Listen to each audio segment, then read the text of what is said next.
Hello and welcome to Experience Share. It's a Pokemon podcast wherein my co-host, it's me, Fjellsprout, Bellsprout, aka Joshua Fjellstead, and I, the far superior and more evolved Greenping Bell.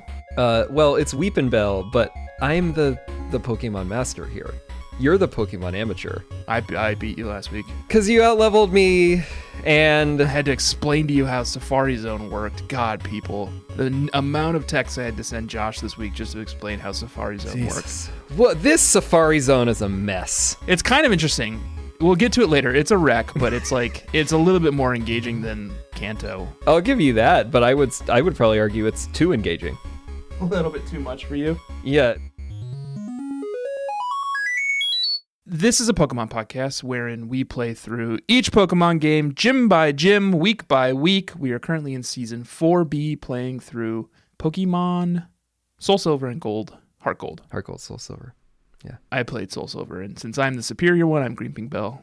I did mine first. Heart Gold comes first. It rolls off the tongue. As you could tell, once you started with Soul Silver, you were like, what? It's Heart Gold, Soul Silver. This is a short leg. So we padded it with a little bit of Safari Zone stuff. Right. Because, technically, we ended last week in Cianwood, where we got the medicine to fix up Ampharos. Amphy, yeah. In Glitter Lighthouse. And this week, the journey was to take the medicine back to Ampharos. Right. Give it to him, and then go and battle Jasmine in Olivine Gym. And keep in mind, Olive doesn't even have gym trainers because we beat them all last week in Glitter Lighthouse. You just march up to her. It's the shortest leg imaginable. Fortunately, they added Safari Zone to Johto in this one. Right. So we tacked that on, even though technically we didn't really do gym by gym. We did gym at some point. I was trying to save it for the very end of my journey this week, but because of the complicated nature of Safari Zone and Warden Boba. It's B-A-O-B-A. Balbo? Wait, it's B-A-O-B-A? Yeah. Well, the first result and second result are both Pokemon. It's Bobapedia and Pokemon.fandom.com, so I guess they made it up. Doesn't mean anything. Yeah. But this game warden, Baoba. Yeah. He makes you wait around. We had a lot of trouble even just figuring out how to fucking trigger him to allow us into the Safari Zone. There's a lot of waiting And it around. happens after you give the secret potion to Jasmine, and she administers it to Amphy, and then he calls you up, and you meet him originally outside Olivine City when he's advertising this Safari Zone. But if you go to it when you're on Cianwood, before then, you can't go in. Yeah. Anyway, speaking of secret potions, Tanner, I hear you had a secret potion today. Oh, yeah. Like I did last week. Yeah. So we're on borrowed time once again? We're once again on borrowed time because I went to the Connecticut Convention Center today in beautiful downtown Hartford, Connecticut. Mm-hmm. Hartford, Connecticut is not beautiful. Okay. I was like, maybe. I don't know. I once looked up a list. When we were moving up to Connecticut, I was like, what are all the worst towns in Connecticut? Yeah. So I can avoid them. And everyone's like, Connecticut's all pretty nice except for Hartford. Never go to Hartford. That's the bad one. I don't know. It seems fine. It's like an old city, and it's all insurance companies. It's the insurance capital of the world. Isn't that all of Connecticut is old towns and insurance companies? Yeah, pretty much. Yeah. The town I live in, proudly displaying a sign that says, George Washington once came through this town and called it a quaint, cute little village. Wow. So, most of them were, because it was 1770. The infrastructure wasn't really there. Yeah. The other town I live in, because I live right on the border of 4 towns, and that's the Connecticut Way. It's entirely owned by A.W. Stanley of the Stanley Tools fortune. Oh, wow. So I'm surrounded by parks named after Stanley Tools and houses with little plaques on the front that says, Stanley used to live here. The Stanley family lived here. Or some other lesser Stanley. A lot of history here in the Northeast, people. That's the draw. That was the main reason that I came out here when I went to college. That I refused to apply anywhere on the West Coast because I was this rapscallion. And I was like, none of my family lives on the East Coast, and I'm going to be a history major, and I'm going to strike it out on my own in the only part of the country with any goddamn history. It's a draw. It's an appeal. It's nice like driving around New York and New Jersey and Connecticut and seeing those little blue roadside signs that are like some revolutionary general stayed here once. Well, and remember back at the media company we used to work at, and we used to go to that bar, No Idea? Oh, yeah. And how you would go to it, and it's a shit show. God, I forgot about Worst No Idea. dive bar that you could possibly Wait, was find. it called No Idea? Yeah, and then 1 star. And it the became successor 1 is star. 1 star, and it's still the only bar in the city, including Brooklyn, that knows my name. that one lady. Andriana, yeah. Yeah. And the 2 Bens, the bartender and the owner. Well, I don't know, man. You might have what's his face at Hartley's won over. Yeah, Dara knows me. I've been back to Hartley's twice now that I can. That's nice. But I haven't seen him yet. But that was all to say that No Idea was next door to the birthplace of Theodore Roosevelt. So you could just like... You stumble out of the bar. This is like our go-to place. We used to just get trashed there. And they also have name night. So it's like... They just choose a name. You go and it's like, if it's Tanner's name night, they give you a cup and you just drink free all night. So yeah. And then you walk out trashed to like have a cigarette. And it's like, here's the birthplace of Theodore Roosevelt. Old Teddy Roosevelt. Yeah. And then it shut down because it was a nightmare. But then they reopened it and it's the exact same bar, except like 4 blocks away. As if it needed to be said, 1 star is obviously awesome, and you should is great, and they still do name night. Really go there if you live in New York or if you come to visit. It's on 24th Street between 6th and 7th Avenue. It's right across from Barcade. And tell them Josh and Tanner sent you. The point of all of this is I live in Connecticut, and I went to go get my 2nd vaccination shot today at the Connecticut Convention Center, and it's now a race against time to get this podcast recorded before everything falls apart. Yeah, and we've already had a lot of banter. Yeah. So when you got your shot, you didn't drink that night. I had 1 beer. I've opted for the opposite path. Okay. I've already had a couple beers. The devil's gambit. I'll probably have a couple more. Yeah. I did clear my schedule tomorrow at work. Okay. I put an OOO up so that I'm like in the middle of hiring. So I was like, please no job interviews tomorrow. I have no idea what I'm going to be like. Oh my God, no. So yeah, got a little leeway. It's very responsible of you.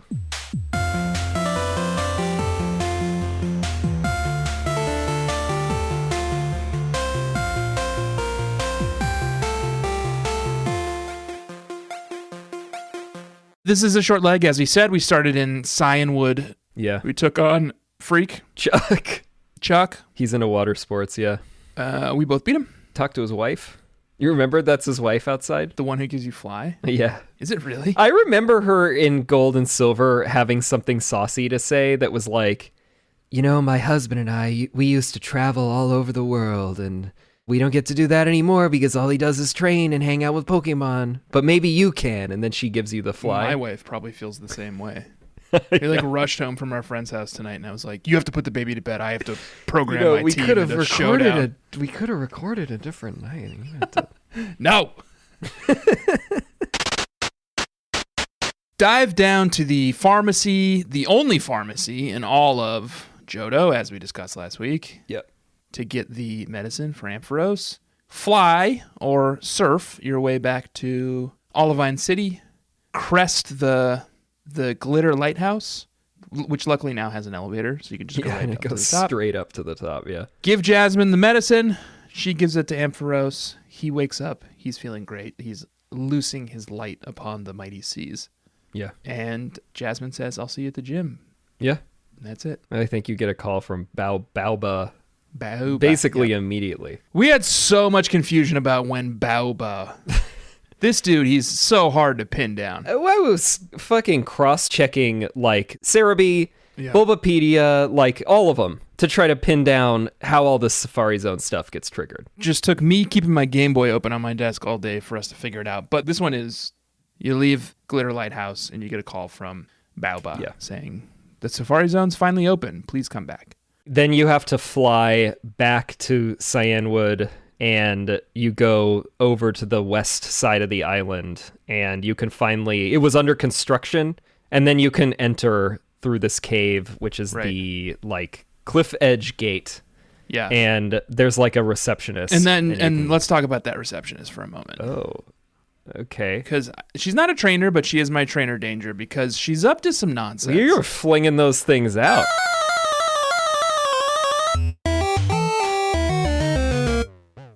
Did you talk to her? Yeah, I talked to everybody. She's like, oh, the Safari Zone is finally open. I'm so excited. It's just around the corner. And she kept saying that. She was like, it's really just around the corner. Just like walk up these stairs, take a left, and you're there.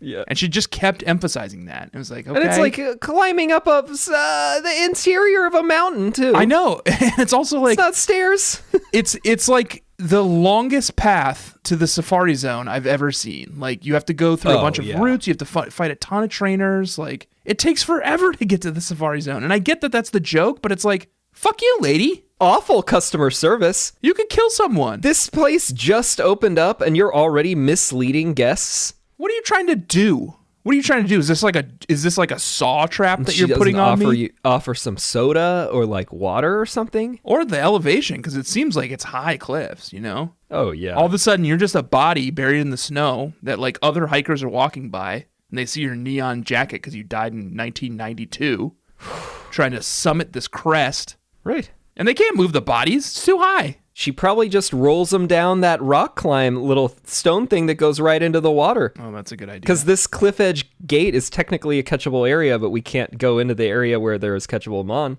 and catchable human bodies, corpses, apparently.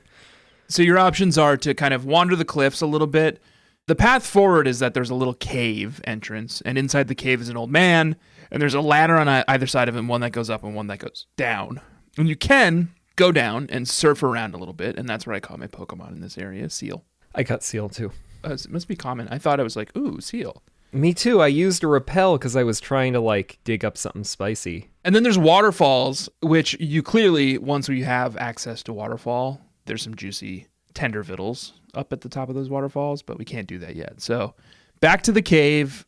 Yeah. So these caves are called Cliff Cave. Yeah, and it's got a few different entrances, and like some of them have items in them and are dead ends, and then some of them like lead to another part. Yes, but it's all Route 47. And I got attacked by an Onyx, and I was pretty excited about that. That's actually a little exotic, I think. Yeah. So I caught the Onyx, and now I have a choice between whether I want to give that metal coat to Onyx and make him into a Steelix, which would be kind of cool, or Scyther and make him into Scizor. We haven't seen a Steelix of our own. I know, it's interesting. So after I caught my fucking Pokemon, which is a Golbat. Golbat's better than Zubat, at least. Yeah, but I could get a Golbat with the Zubat, and it's like I wish I kind of had. So I could have used Dupe's Claws on it. Seikwo from Train to Busan, yeah. Which I haven't seen yet. God, you got to watch that movie. It's bolded on my list, and I just still haven't done it. Everyone go watch that shit. It's a zombie movie about a guy. Seoul, Korea gets overrun by zombies. And they have to take the train to Busan? Yeah. He takes his daughter and gets on the train that's headed to Busan, but there's zombies on the train, and they're also trying to outrun zombies. That sounds great. It's really good. They like those train-based movies over in Korea, and I appreciate that. Train culture, yeah. But what I was going to say is the next Pokemon was an Onix, and honestly, if I had caught it... Honestly? Yeah. I think I would have figured out how to run a Steelix, but all I got is a Golbat. That's too bad. Although I do fly around on that Golbat now, so. So yeah, Cliff Cave, you pop out, and you're at the top of the cliffs, and there are a couple of buds up here. Couple of weird buds, and they hit hard. There's the double team, which I thought was funny. It's like double team Tom and Kay. This was a nightmare. It's a level 25 Magmar and Electabuzz, and just come out like swinging. Brutal. They're right there as soon as you come out of the cave, so you can't avoid it. Yeah. And I had like Krabby and Bayleaf up front. Yeah. And I was like, this is basically the worst option that I could be faced with. Suddenly facing a Magmar and Electabuzz. And I had to do a double swap. I had to just get them out. I definitely had Feraligatr up front, which is good against Magmar, obviously. And I think I had Rotom up front, too. It was just, like, useless, but... Yeah. Yeah, I took a whooping here. Because I don't have a flying Pokemon, my Graveler could only use Rock Blast because I couldn't risk throwing a magnitude out there because it hits everyone. Right. And it would have easily killed the Magmar, but it could have killed whatever I had. You gotta get some Levitate Pokemon, man. Well, I would if I could just have whatever fucking Pokemon I wanted. Because that's the thing I did is I used Surf. I used Feraligatr Surf in that battle, and Rotom was floating effortlessly above it. So that's great. It worked. Yeah. And then there's... Oh, you got him. Hiker Devin. Hiker Devin has 3 Dunsparce. What are you doing with all those Dunsparce, Hiker Devin? Make those things into some boots. And get the hell out of here. You come back and fight him later, and he's got like 3 Geodudes and like a beautiful like Dunsparce leather like vest. A whole outfit. Because I did squash his Dunsparces. This one wasn't actually a problem. Like, they were sort of intimidating, but then the levels weren't very high. But then when I was looking up this route again, and I found out that, so there's young couple, Duff and Ida. Yeah. And they've got a level 22 Cloyster and Onyx. And then I was just like scrolling the page. A dick and a vagina. Yeah, I saw the trivia. They have trivia on the page for Route 47. And the only piece of trivia is young couple Duff and Ida have received a lot of attention in the Pokemon fandom as their Pokemon of choice, Onyx and Cloyster, are together considered to be an innuendo. Yeah, that's a dick and a penis and a vagina. Yeah. So good job, Pokemon. You fucking filthy dog. This is what I've been saying since season 1. Yeah, it's all right. You guys there. are perverts, and you've infused a lot of sexual energy into these games, and it's not us. We're just reporting on what we see, and we didn't put and it we there. love the games, and we're here to celebrate the games, every aspect of the games, including the sexual energy. So right, of which there's quite a bit. That's something we latched onto, certainly. Yeah, but you did this. You did this, knob. Well, I don't think he put the Pokemon in there. Well, he might have made them a young couple, though.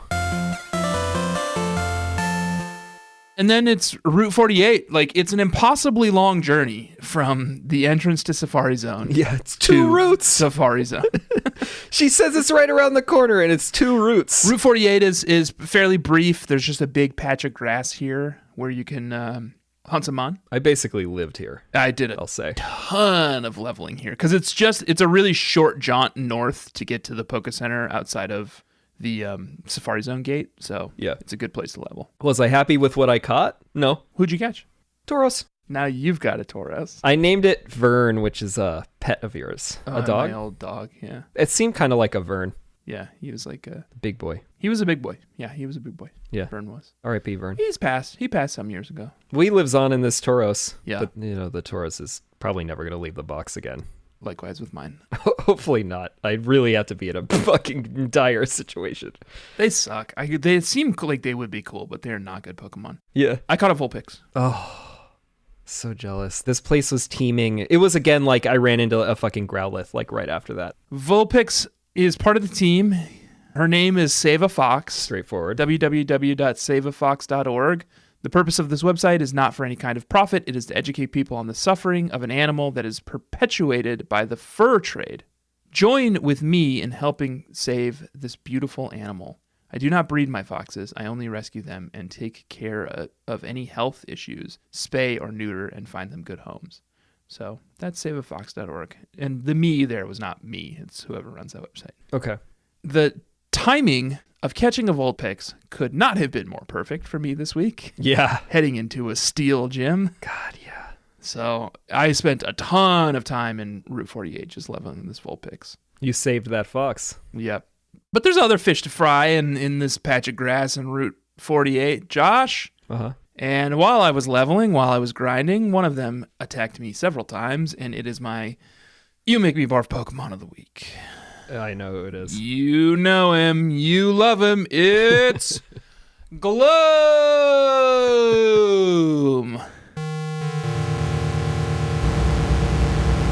Disgusting, gloopy, awful little mouth. It's the gloopiest mouth we've seen. It's so far gross. because It's they're so animated gross. in Heart Gold, Soul Silver, Yeah. and when it comes out, it leans forward a little bit, and then it's fucking gloopy drool, dribbles down even farther. It like bounces. Yeah, it's so gross. And then back up. It's so gross. I'm looking at it now again on Bulbapedia. It's like the kid you used to hang out with in elementary school who would hawk really big loogies that were so big that he could like spit them out and make them touch the ground and suck them back in. I hated that. I hated that too, and that's Gloom. Absolutely. And you see why I hate Gloom now? I've never disputed that Gloom was bad. Every time I say Gloom sucks and you make me barf, like someone obviously ends up in my mentions and they're like, actually Gloom is good. And it's like, no, Gloom sucks. Yeah, Gloom the is only the reason worst. you would think that is that you've smelled You're too much dirty. of its disgusting stench and it's like got you under its spell, like in Pokemon Gale of Darkness. Yeah, so that's why you make me barf Pokemon of the week. I hated fighting them too. They do know all the most annoying moves. They have Stun Spore, they got Sleep Powder, and they could do basically no damage. It had like Mega Drain, I think. So it was never really damaging you. Yeah. But it would just do something awful that you would have to either use money on like, you know, your antidotes or your awakenings or your paralyze heals. Yeah. Poison Powder is the other one. Or you just have to tough it out. And, like, your Pokemon is wrecked for the rest of its battles until it, like, you know, you need to naturally go heal it. I don't have a lot of money because I have yet to turn off mom money. I have an announcement. Yeah. I called up my mom this week. Mommy. I told her to start saving my money. You know what, Josh? I read some pretty compelling literature from the bug catchers. Me too. And that's why I decided to never turn it off. You know that I did it in the last game, and I made it all the way to that Snorlax doll, which is the end game. Dripping with some pretty interesting berries that I think are going to come into play in our battle a little bit later. Compelling point is the berries, and that in general, which will come into play when we get to our level check. Yeah. There's a dearth of certain kinds of items, and your mom can buy certain stones and like random things. Yeah, I'm in desperate need of a Firestone. Anyway, this patch of grass is great. There's Fearos in there. There's the Tauroses are worth like 600 EXP. Yeah, and then we head north, and we're finally here at the Safari Zone gate. Yeah, and there's a little bazaar out here, and it's bizarre. The people in the bazaar are bizarre. Yeah, they sell some weird ass shit, but also some useful ass shit. Yeah, one of them has net balls and like quick balls, and I think another type, which is useful. And I bought some of that. Yeah, what was that other guy selling? Well, there's an old man who sells. I would Pokemon love to hear what he's selling, juice. Josh. After this break.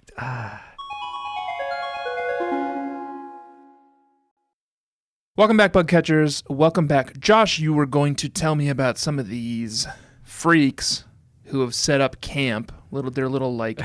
Shanty town outside of the Safari Zone gate. Yeah, there's an old man who offers Pokemon juice, but then you click through and it turns out it's just carbose, protein, etc. Well, do we know anything about those things? Are they Pokemon derived? I guess I had always thought of them as capsules, though, like they're pills. They're referred to as vitamins, right? They're vitamins, I thought. Yeah. I think this guy's going organic. I think he's like pressing cherubies. Oh my god. Right? In like a big old-fashioned like Greek wooden press. Oh, right. It's organic. And letting the oil and the juices from the cherubies like drip into his bottles. And then he's selling that as like first press, like, wow. This is the good shit. You buy that stuff at Whole Foods, It's all organic. The other companies, they'll synthesize it or whatever, but right. He's doing it old school. He's using that original Butterfree wing dust. Yeah, exactly. Diglett turds. Mm-hmm. But it's all crushed down like you can't tell. It's delicious. Do Digletts turd? Wouldn't they have to? Never seen a butt.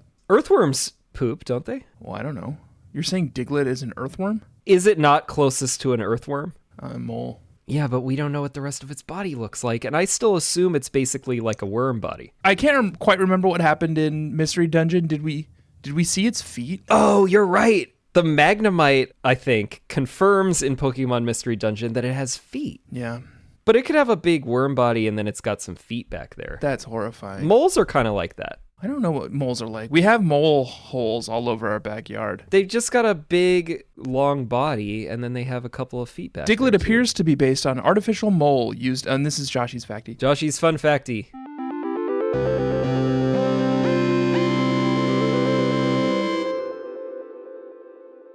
Digletts appear to be based on the artificial mole used in the Whack-A-Mole arcade games. Wow. Okay. This is referenced by its full health phrase in Mystery Dungeon. But we don't know what their bodies look like either. That's true. That is true. There's an animated screenshot here from Mystery Dungeon. Right. Diglett says, my feet feel like they're still walking on air. And Pikachu says, feet? And Magnemite says, he has them? Feet? What are you looking up? What are you working on? Oh, I'm just investigating the feet thing, but, that's for another day, another That's night. for later tonight. Yeah. After Bobby's gone to bed. Exactly. Why were we talking about... Anyway, so this guy sells Pokemon juice. There's like a young man who just sings to you, and he goes, Safari, Safari, it is so much fun. Safari, Safari, so interesting, huh? It's like the berries and cream guy. Yeah, exactly. That's what I was going for. And then he doesn't, that's it. Yeah. He just like performs for you, and he's like, what? How do you like my jingle? Yep. And then you go above him, and then there is a woman with a big Pokemon sprite next to her that turns out to be a Kangaskhan. Mm-hmm. You talk to the Kangaskhan, nothing. It doesn't even make its qua, right. which I think is its sound, or like gua. Well, I think it says Kangaskhan.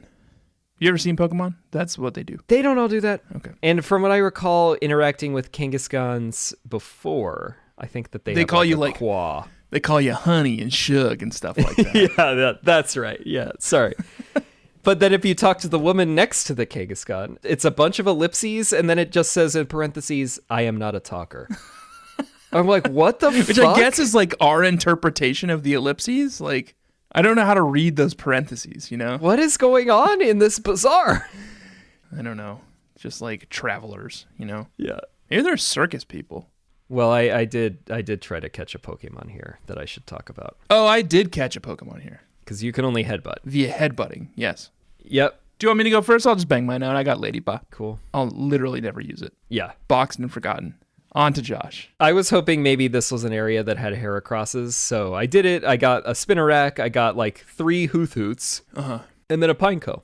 And I was like, okay, I don't have that. I'll take it. The point is you have to catch the first one. Oh, you already have Hoothoots. And stuff. I have caught the Spinneracks, and the Hoothoot died.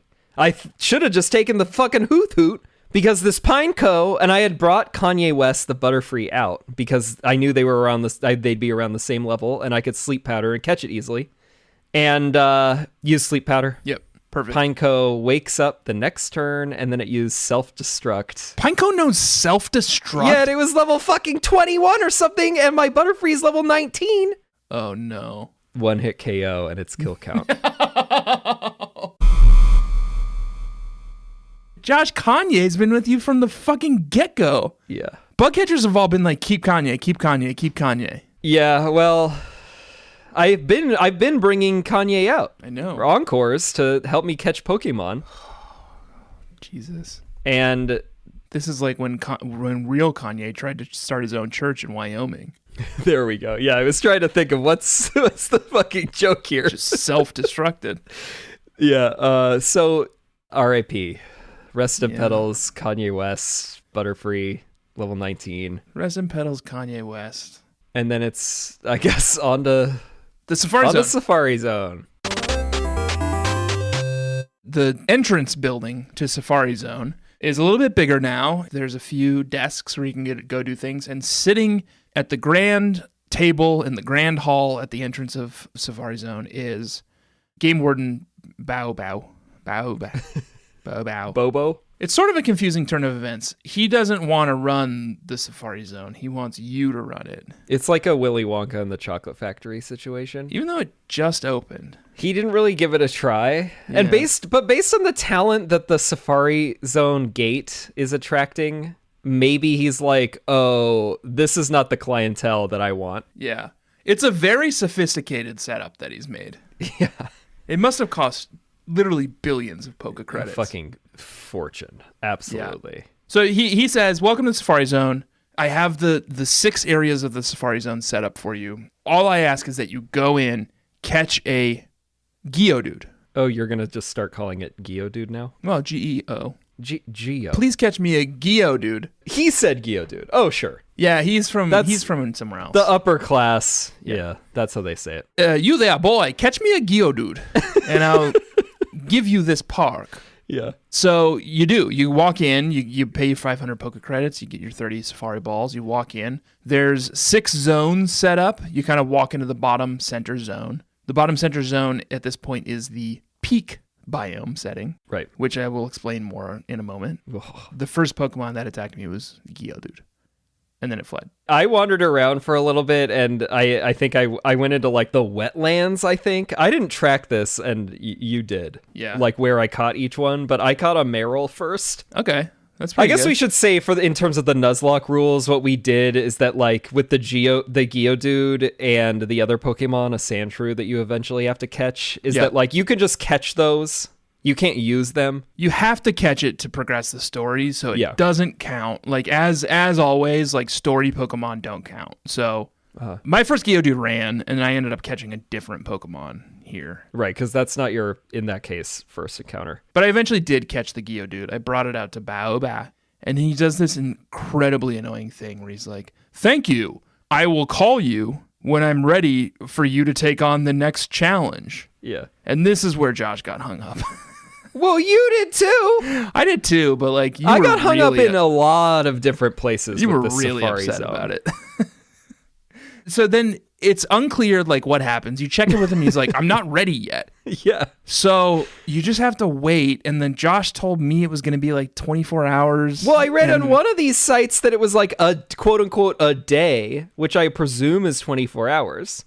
But you found one that said it was 3 hours, I think. Or like, it's specifically in-game time. I don't know what it is, but the other day I just left my Game Boy sitting open and plugged in on my desk at work, in my office at home.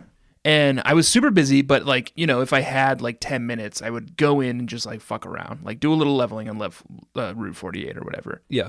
And eventually, like literally hours later, of the Game Boy just sitting open on my desk, Bao called me again and was like, "All right, time for challenge 2. Like, I leveled all my Pokemon. I beat Jasmine, which we'll get back to. Yeah, we had to make an exception here. Yeah. At Olivine City Gym. I went like hunting for legendary dogs at one point. I did everything I could to just kill time for Bao to finally get back to me. And he did. He was like, "Hey, we're ready." You go back to Safari Zone. It's got this wild new setup now where you use a computer to rearrange the 6 tiles that make up the Safari Zone. And there are 10 biomes that you can swap in and out. Yeah. To make a new setup for you. It's always 6 areas, but like there's a forest tile, a desert tile, a savanna tile, a wetlands tile, a peak tile, a swamp tile, a meadow tile, rocky beach tile, plains tile, and a swamp tile. No, I said swamp twice. That's how confusing it is I literally wrote them all down. The wetlands. No, you said that. I don't know. There's fucking another one. Marshlands. Really? Yes. They got swamp, wetlands, and marshlands? Yeah. That's pretty nuanced. And I might be confused about who I caught where now based on just my confusion about the Safari Zone in general, but you get access to this machine where you can swap in the tiles that you want. I don't know how that works, by the way. Here's the shocking part about the new Safari Zone is that there's plenty to be shocked about. When you rearrange the tile set in the computer, when you leave the computer, the screen rumbles as though entire fucking football field sized biomes are shifting around. And it's like, and where is what is happening here? How much could this cost? Like, what happens to the tiles that aren't active? Like, where do those go? And all the Pokemon that are on them. Yeah, it's so confusing. And then Josh couldn't even figure out that there was a second screen of biomes. Yeah, because we went into this, like you can see anyone who's playing along with us. I put 6 areas on the catchable areas list for Safari Zone. There's anywhere from 10 to 12. It's so and confusing. Apparently there's a second page that has other ones because after the Geodude, he tells you that he wants a Sandshrew. And the Sandshrew can only be in the desert. Yeah. And I was like, I have 2 savannas, and I got a plains, and a fucking wetlands, and a peak, and I don't see any desert. And then Tanner's like, there's a second page. And that was like an hour. And then I before did that, and so I did catch the Sandshrew earlier today, but I looked at all these documents, the literature about the Safari Zone, and what happens after Sandshrew, you present him the Sandshrew, and then at some point, He'll call you back and he'll start like giving you like doodads that you can place Animal Crossing style in the Safari Zone areas, Joshua, and it will like I know attract more Pokemon. Joshua, different Pokemon. Joshua, I know you're confused about all this, and I want to head you off at the pass. You need the National Pokedex to make that work, so you do not have to worry about that right now. Oh, it's not even till after that? Yeah, once you get the National Pokedex, I'll call you and do that. Oh, well, I'm just going to go and catch the other shit, I guess. So anyway, there's 10 zones, 10 biomes, and you can rearrange them at will. Obviously, we've already visited the peak where we had to catch Geodude, and we visited the desert where we had to catch Sandshrew. But once those 2 fetch missions are done, you can go back and do whatever you want. So we had a gentleman's agreement that we would let all 10 areas be separate catchable areas for the sake of the Nuzlocke run. The logic being that Safari Zone is a lot more difficult. Like, more often than not, your Pokemon are going to flee and you're not going to catch them. So yeah, all 10 biomes were on the table, but if our Pokemon fled, then we're just out for that biome. Yeah. Do you just want me to run down my list? I think so. I mean, all right. I went into the forest. I caught a Ghastly. Pretty good. Became a key member of the team. I'll introduce it later during level check. Yeah. In the desert, I caught a Sand Slash, which I was pretty excited about. Yeah. In the savannah, I caught a Zubat, Boo. and that's the one who had Teach Fly. Wetlands, I caught a Psyduck. I don't know, Psyduck's cool, but I'm probably never going to use it. Sure. Peak, a Magnemite fled from me, so I didn't catch anything in the peak. I think Marshlands, but I'm a little confused now. I caught a Sentret, never going to use it. Meadow, I caught a Jigglypuff, which is pretty fun. Don't know, maybe we'll fuck around with Jigglypuff. Sure. Rocky Beach, I went fishing and caught a Magikarp, and it fled. A Magikarp fled. Yeah. Well, so here's a clarification question. Is I already have a Magikarp, but Magikarp is the first Pokemon I encountered in Rocky Beach. I mean, I was using Dupe's Claws. Well, I wasn't using it because I was like, oh, we just get R1. No. So does that mean I have to give up my Zubat because it's the only one who knows Fly? I think you would get to keep the Zubat, but you could go back to the savannah and you could get one different Pokemon. I think is what, because you had a Zubat already. Yeah, it died. I mean, that's what I would do. Okay. Rocky Beach, I encountered a Magikarp and it fled, so I'm going to have to go back to Rocky Beach and see what else I can catch. Plains, I encountered a Stantler and it fled, so I'm going to have to go back to the Plains and see what I can catch there. And in the swamp, I went fishing and I caught Goldeen. Okay. So I'm 1, 2, 3, 4, 5, 6, 7 for 10 on Safari Zone catches. All right, yeah. So I was doing the Dupe's Claws, so mine are all new. And I also did not go to 3 of the biomes because of my strategy. Ineptitude. I know it's a strategy. It's like I have like a backup resource now. Yeah. I could wait until the National Dex, but I could also just at some point be like, shit's dire. Yeah. I'm going to go into that Safari Zone and clear out the other zones. It's a reserve. Yeah, exactly. And that's what a Safari should be. You know, I'm doing the same thing. I'm just doing it now rather than later. Yeah, but I think the National Dex thing might work out. I'm pretty sure it triggers after the Elite Four and not the 16th gym. Okay. And if it's after the Elite Four, then that could be useful. Okay. And then I could get some interesting mon. Okay. I also didn't write down the environments because it was like the 7 that I went to. Yeah. So it's Meryl. Yep. A baby from Baby Driver. Yeah, hell of a movie. Lyra called me at one point and she was like, I saw a Meryl and I got a little whiff of its smell and it smelled like a dusty mop. I was like, what? This is a weird phone call and also really? Not what I would have thought. Why would it smell like a dusty mop? Anyway, it's kind of, yeah. I got a call this week where the person picked up and they're like, hey, it's me. Oh, sorry, wrong number, like, and hung up. And I was like, what the fuck? Oh, that's Tiffany. Yeah, she's always trying to call Taylor, and it's like the wrong number. Don't waste my time with that shit Pokemon people. company. Finally, right before this, I think like Bethany in the national park called me, and she was like, hey, my husband found a bunch of nuggets. Do you want one? Yeah. And I was like, yeah. So I think I'm finally getting paid off. Apparently, one of these kids will give you a Firestone, which I need to evolve my Vulpix. I think Gina... And it's the only way to get a Firestone before Kanto. Yeah, I got a Poliwag. I did some fishing. Ooh. I think in the Please tell me you're going to keep marshlands. that little sweetie. Well, so my question is... Name? CJ Craig. Hell yeah, West Wing. Allison Janney in yeah. West Wing. Hell yeah, absolutely. Now you got to keep it. That's a good name. Well, right. So my question is like, Could I trade a Waterstone over from Platinum? This is something I'm struggling with too, because I have a Haunter on my team now. Yeah. The Ghastly that I caught in the forest is now a Haunter, and I need to trade it to evolve it. What if, while he was over in Platinum, I gave him a Firestone? Well, right. Okay, so this is the same question. And when he came back to Soul Silver, he had a Firestone. Is that allowed? This is the same question. There's no holds barred in Platinum, right? Well, we're deciding this. If my Haunter goes on a little bit of a journey while he's in Platinum and finds a Firestone and holds it, I can't help that, you know? Yeah. So, I don't know. I mean, I think we decide this. It's our show. It's our rules. I mean, here's the thing is like, how will history judge us? It's arbitrary, right? Like, oh, okay. I'm already like self-trading to evolve right. Haunter into Gengar. This is already pretty fucking arbitrary. So I may as well just give myself a Firestone and make my Vulpix a Ninetales, right? That's where my head's at. Okay, let's just do it. That solves my question. But let's say there's like evolution items only, right? You can't bring like super powered held items over from previous gens. No. Or nuggets. You know, it has to be things that can be used for evolution. No inherited wealth. Yeah. No. All right, agreed. We had to make it on our own other than just a couple of nudges in the right direction in terms of the evolutionary lines. Because otherwise I have to wait until like late in Kanto to get a Firestone. All right, so Poliwag, CJ Craig is probably going to make it into the team. That will come up momentarily, why that would happen. Rhyhorn. Mm-hmm. What I got? Rocky. Cool. Which is a dog, I think, of yours. It was my mom's dog, yep. Rhyhorn, maybe. Kind of cool. We can get Rhyperior these days, so... Don't even know what that is. It's like the new evolution of Rhydon. Rhyperior.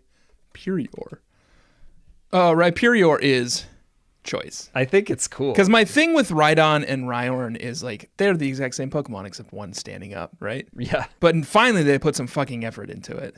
Rhyperior is an option. I think that would be kind of interesting to do that. But I don't need a rock or ground type at the moment. Mm-hmm. Mr. Mime, yep. Our friend Jim Bab.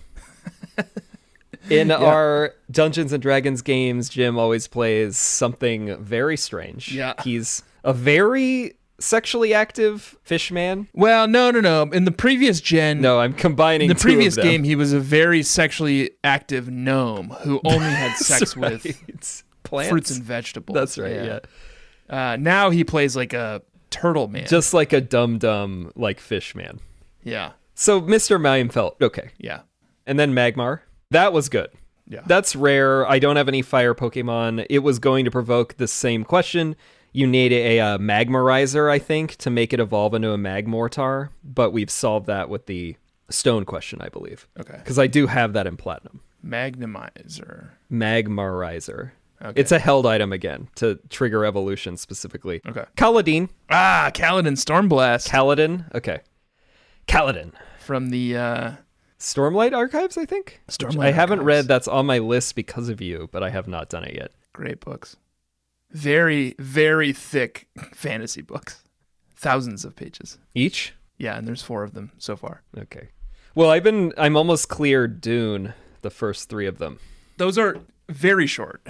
800, 400, 600? If you think those are long, maybe you're not ready for Stormlight Archive. Well, I also did Gormenghast, and that was a cool 1100, I think. Yeah. Last year. That's more in line with what old Brando Sando I can does.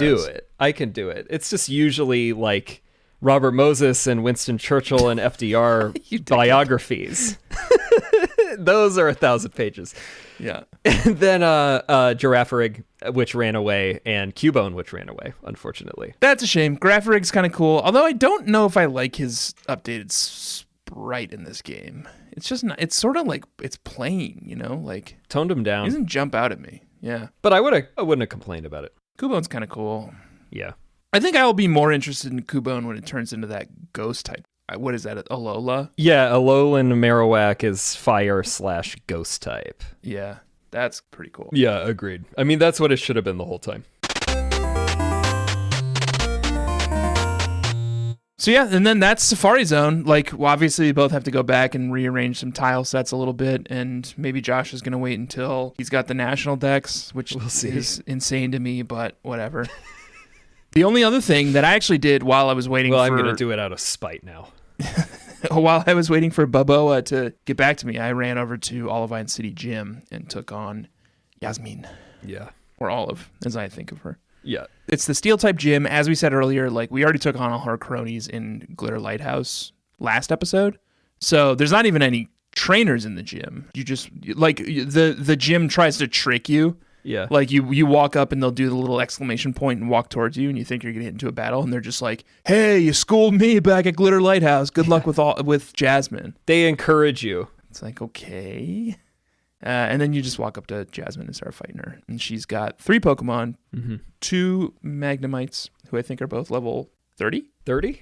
Yeah. Or maybe 31. Let's pull and then her she's up. got a Steelix, who's level 35. So I did a bunch of training with my Graveler specifically, because I was like, pretty much my only shot at this is to get that thing in shape. So I knew Graveler learned Earthquake at level 33. So I was like, it has to make it to 33 at least. Yep. And then I could just Earthquake these Magnemites for sure. Yeah. Steelix was more questionable because it has Iron Tail. And if it used Iron Tail against my Golem, that's almost certainly a one-hit KO. Yeah. So I had to have a contingency plan, and I had 2 contingency plans. I power leveled Bayleaf up into a level 35 Meganium as well. Oh, welcome. Welcome, Meganium. And it gets Petal Dance at level 32 when it levels up. So I can do literal rest and petals. Are we humans? Oh, are we? Or are we pedal Petal dancers? Yeah. Yeah. And then I had my Krabby Kid Cudi.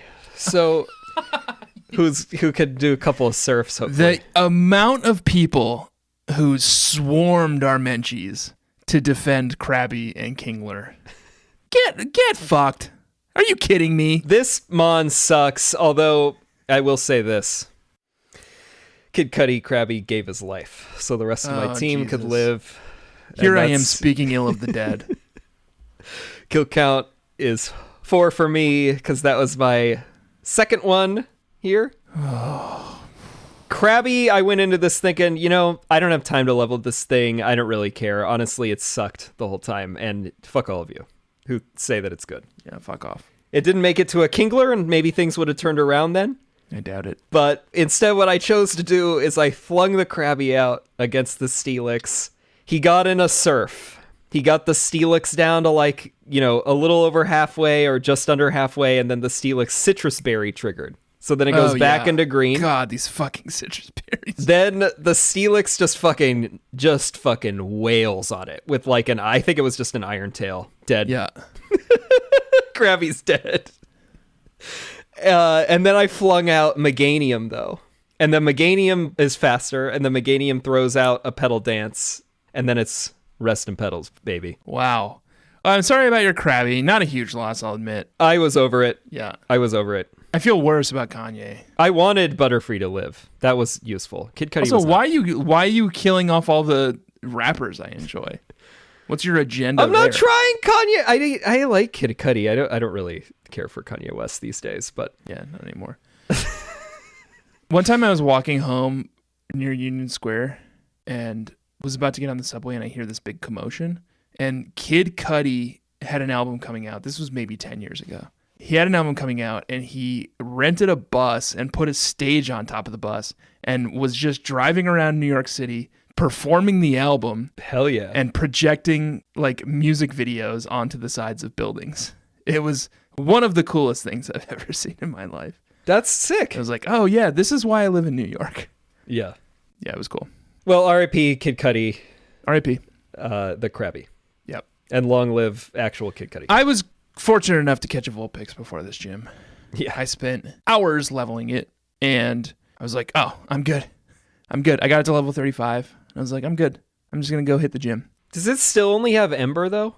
Oh, it's got some hoss moves. Flame Wheel, maybe? Okay. It's got Flame Wheel, Flamethrower, Will-O-Wisp. It's got Flamethrower already? Yeah, I think I caught it with Flamethrower. Oh, I'm so jealous, and I love Will-O-Wisp. So I was like, okay, good. I'm good. I can just go take on the gym. Beat the Magnemites. Zero issues. One hit kill. Easily. Steelix comes out. Yeah. And I was like, good luck, Steelix. Steelix throws a rock at me with Rock Throw. Yeah. And I think Vulpix maybe had 10 hit points left. I think you sent me. No, it's the next Pokemon. You were in trouble on both. Okay, yeah. So I was like, oh, I definitely don't want to lose this Vulpix. I cannot risk like him critting. I just have to take Vulpix out of this fight, you know? Yeah. So I was like, who else I got? And for some reason, even though I had a fucking Feraligatr with 1 million hit points and Surf, I was like, I'm going to put Rotom in. What? Obviously, Feraligatr. Honestly, I think it's it should have only been Feraligatr for Steelix. I think it's a matchup Mayhem because I was like, oh, he's electric. He'll zap the Steel. And then, of course, he fucking That's not how that works. Lightning rods absorb electric. Well, he's got a lot of ghost moves, too, which are not super effective. A ghost attacking Steel? But for some reason, I kept him in. Okay. And we kept going back and forth. And it ended up with my Rotom having 3 hit points. Yeah, that's the one you sent me a photo of. And that's when I beat Steelix and beat the Olivine City Gym. Jesus. So very close. I almost lost 2 Pokemon in the Olivine City Gym, but actual good Pokemon. I managed to kind of pull out at the last second. So I'm at 0 losses. Wow. 3 total for kill count this week. Congrats. So I pulled ahead this week with no losses for a couple of weeks, and now I'm at 4. Yeah, and if you want to see our fun graphics that we make for kill count, we've got a fun new format. Yeah, go follow us on Twitter and Instagram at EXPSharePod. Yes. All that's left, Josh, is to go and do the damn thing. We flipped a Great British Pound Sterling. Came up heads. There was old Queen Vic giving us the mean eye. So we're gonna battle. I think it's Elizabeth on that one, but is it? Yeah. Well, we got to tell them what to tell the bug catchers what we're going in there with. Josh, let's get into level check.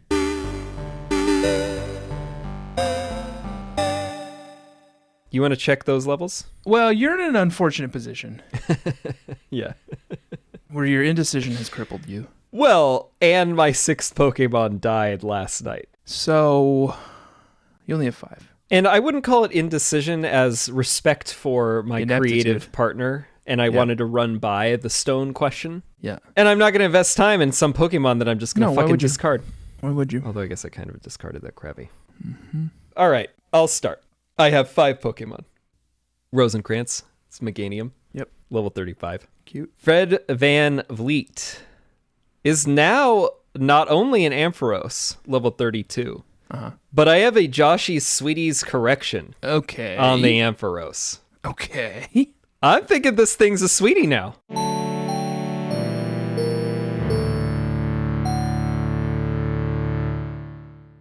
Okay. I disagree, but I respect your opinion. Click through. I disagree, but I respect your opinion. We've discussed, obviously, Mega Ampharos is a sweetie. Yeah, it's godlike. Mega Ampharos is like where the whole line naturally should have led.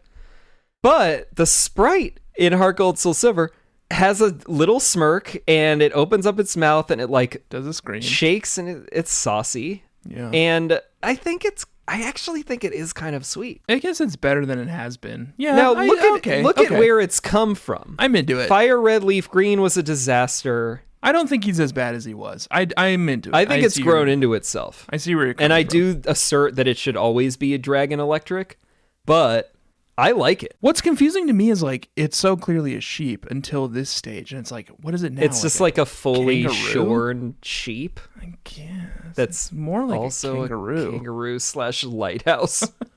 It says in the origin that it's literally like a lighthouse. Okay, but I don't think animals can really like be a lighthouse. Here, let's go to the trivia. Comparison is a little confusing. An early design for Ampharos depicts it without a long neck or red orbs. I like the version that does not have the red orbs. Ampharos resembles a sheared sheep. No, it doesn't. It does not look like a sheared sheep at all. Yeah, it's like making this abstract argument that this is naturally where it would go when it has no wool left. Oh, this is cute. It, as well as its pre-evolution forms, may have been based on the title of the sci-fi novel Do Androids Dream of Electric Sheep? That I'm into, because I am a Philip K. Dick fan. Yeah. I like that. That I like, and I think that is also bonus points. Yeah. Redemption for Ampharos. I agree. I think he's kind of cool. Fred VanVleet, is he still suspended or is he back on the court? He's back. Hell yeah. The Raptors are awful this season. They're probably not going to make the playoffs. Ouch. Well, this Ampharos is, I hope. Yeah. Jeff Johns is now a golem, level 35. Mm-hmm. You had to self-trade for that, huh? Yeah. Okay. Can I ask a question? What? Did you also do Tolkien?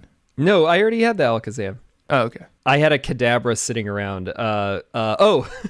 Cliff Martinez was sitting around that I traded over from your old game? From fucking Fire Red Leaf Green over to Platinum during the Pal Park experiment, and then I traded it over because I already had a Kadabra, so it wasn't like cheating on the Pokedex. Traded it over to Heart Gold, and then it evolved. So now Platinum has an Alakazam, and it's Cliff Martinez from Fire Red Leaf Green. I'm glad RHCP is back in our fucking lives. Yeah, the timelines are getting very elaborate. Mm-hmm.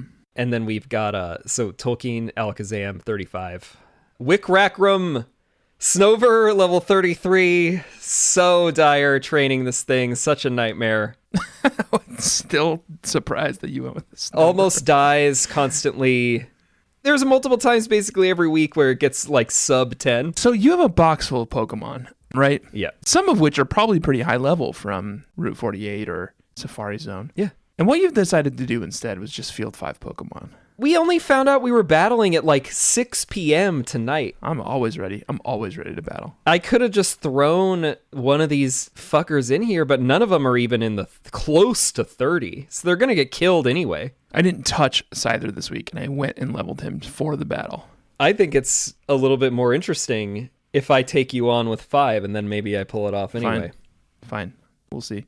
Okay. All right. I've got Save a Fox, Vulpix. I already described the Save a Fox charity to you guys. Uh-huh. Everglade Fund, Vulpix is level 37. Everglade Fund for Alligator, level 36. 1 Million Lights, Rotom, level 33. Sure. Spirit Golf, newcomer to the team. Spirit Golf. Haunter, level 32. TheSpiritGolf.com. The Spirit Golf Association consists of kindred spirits who share the mission of promoting amateur golf for philanthropic purposes. So, it's a golf tournament. Okay. Where they donate all the proceeds to charity. Okay. And when I had him, he was a Ghastly who looks like a golf ball. And obviously, he's a spirit. So, okay. Here's what I searched for. Spirit charities. I mean, I feel like it could be something with, the recently deceased or like people who don't have enough money to pay for a funeral or Three something Rivers, like that. Scyther, Okay. level 33, and Asp, Arbok, level 35. If I had had a 6th Pokemon, we would have been basically on par. That's funny. Golf. That's our level check. We did flip the head, so we are going to head into the battle now. We will do our traditional best 2 out of 3, and we will check in with you after this first battle to let you know how it goes. So we'll see you in just a second for you and several minutes for us. All right. Goodbye. Smell you soon. That's a nice thing to say. Smell you soon. Ooh, Josh. I did it. Humiliating loss for me. You had 5 Pokemon and you still whooped me. One time at least. You had some very fortunate moves in there. Yeah. I opened with Alakazam and you opened with Haunter, and you thought you could best me, but I just Psybeamed 1 hit. I thought I could maybe get you on speed. All of your Pokemon are faster than mine, which feels like Mayor Cheat. Well, other than literally every single one of your Golem Pokemon. and Ampharos isn't, but Ampharos has Quick Claw, and the Quick Claw did work. Yeah. I thought maybe I could get with the Hypnosis, but you killed Haunter in 1 hit. You paralyzed Arbok, and he missed 3 times in a row. Ampharos just did a Thunder Wave on him, and then it was just like, I just wailed on him, and he died. Your Snover did a Blizzard, or hail. It was just snow buffeted warning, but us. Yeah, I threw him out around like when I had like 3 Pokemon left, and I was like, whatever, let's just see if he can like get anything off. And then you use like a Fury Cutter from Scyther, and I thought, and it only did like 10%. I was like, oh great, maybe this thing could weather it. And then I forgot you have U-turn, and then you used U-turn and just killed it immediately. Yep. And it got no moves out. So it was a good battle, but you still have 2 Mon left, and I'm out. So we're going to have to battle again to see if I can redeem myself here. Yeah, and I would also say your Scyther play was excellent. Yeah, Scyther's like fun. You were just swapping Scyther in every time I thought I could get a hit off with Meganium. Right. And it was basically ineffective. But I did win. I did win. Well, and for Alligator has Ice Fang, which you forgot about. So you thought like Meganium was a shoe-in against for Alligator. Right, I forgot about the Ice Fang again. Ice Fang kind of wailed you. But although your synthesis on that Meganium is pretty annoying. Yeah, synthesis saved my ass a couple of times. Let's get back into it. Let's do another battle. Let's see what happens. Bye-bye. All right, Josh's Mayor Cheat. Oh my god. He's somehow like gotten in touch with the people at Pokemon Showdown or like hacked the system or something. Uh-huh. Because there's no other way to explain how he has defeated me so handily 2 times I got in a the row. superior type matchups, and second of all, Yeah, you're in this game, I had a round where my Golem was paralyzed for 3 turns in a row as well, so we're even on that. Yeah, and was confused for 1 turn, and you fucking fell asleep for 1 turn and then instantly woke up. But your Kadabra is the real issue with my team. I need a little more. Alakazam. Your Alakazam is the real issue. I need a little more heft to take that thing down. Yeah, we were both coyly at the beginning. We're like, oh, do you want to swap your team? Change up the order a little bit? We were both like, yeah. Mm-hmm. And then we both still opened with Alakazam and Hunter. Tater, which I immediately switched out to Scyther. But then I just threw my Psybeam at that Scyther, and I did about 2/3 damage, and then Alakazam is one of the fastest Mon, man. I know, your Alakazam Plus, is so Alakazam fast. is 35, and I think the Scyther was 33, right? So it's under leveled too. Yeah. And then I just killed it. I did manage to take out your Alakazam eventually. Because your Feraligatr has Crunch, which I didn't think it had Oh, already. yeah. For Alligator has Crunch. Yeah. It was a couple of good battles. Josh beat me. I need to like power level again and get 15 levels ahead of Josh. if I have guess any that's chance your of- only any chance of winning. way. I'm driving from the juniors team. I basically had 4 Pokemon because Snover was fucking garbage both times too. Except for that fucking hailstorm or whatever. That sucked. Yeah. That did its fair amount of damage. I mean, I need to just go ahead and if I can, I got to power level that thing to 40 so that it evolves. Because it's useless. yeah. And it still might be. Well, good battles. Josh beat me. And that's fine. You can check them out on our Twitter. We post them there on the level check. Yep. Bug catchers. That's the show. Thank you for joining us, as always. My name has been Green Ping Bell, and I am joined, as always, by my co-host, Fjell Sprout. This is Experience Share. It's a Pokemon podcast. Please do rate and review the show on Apple Podcasts, and do follow it wherever you follow podcasts. I name them every week. You know what I'm talking about. And give us a follow, more importantly, on Twitter and Instagram. Not more importantly. It's all important. We value all of it equally. Yeah. But do follow us on Twitter and Instagram at EXPSharePod. Check out the subreddit, reddit.com/r/bugcatchers. Yep. And go to our merch store, which is already embroiled in controversy. God, we're already in trouble. It's at TeePublic, and you could search for Experience Share on there. We also have it pinned on our Twitter, and it's the link on our Instagram. But Nintendo already deigned to take the time. And is this going to help? Probably not, what I'm saying. No. Yeah, they're going to fucking use this in court. They already deigned to take the time to make TeePublic take down our bug catcher design, and they are still disputing this Joshy Sweetie. And so you know what? You know who's not Joshy Sweetie this week? Nintendo. I just searched Experience Share on TeePublic and got nothing. So we link to the TeePublic store on our Twitter and Instagram at EXPSharePod. But now you can also just find it at expsharemerch.com. Yep. And like it's a podcast ad, that is EXPShare, MERCH.com. Go there. It'll redirect you right to our TeePublic page where you can buy all of the shirts that Nintendo hasn't mercilessly taken down. Buy them before they issue a cease and desist. But we've got Matthew New kind of making some tweaks to the designs to both the Joshy Sweetie shirt and the Bugcatcher shirt to make it compliant with Nintendo's ever-watching eye. So hopefully soon everything will be up there, but there are still some beautiful designs up there. All of the show art from all of the seasons. You can get on anything you want. Our logo, a couple of beautiful designs by Baby B. And Bugcatcher. By Bugcatcher John and Baby B John. He did a lot of our merch for the BSC podcast. too. Rest in Petals and a Mayor Cheat. And I think a couple of Matthew's designs have still made it under the radar. Yeah, your very own You Make Me Barf. Yeah, exactly, which looks beautiful. So Go check them out. They're all great. You can get them on whatever you want. Shirts, mugs. Oh, and next week we have Fanula? Hell yeah! She's supposed to be Gym 7. We have to confirm that. Hell yeah. So, potentially expect Vanilla to come back next week. Next week, we will be doing Mahogany Town, I believe. Okay. And we'll have Fanula. Our friend Fanula Jones from Bandwagons is back. Look forward to that. In the meantime, thank you for joining us. Bug catchers, Josh. Goodbye. Smell you later.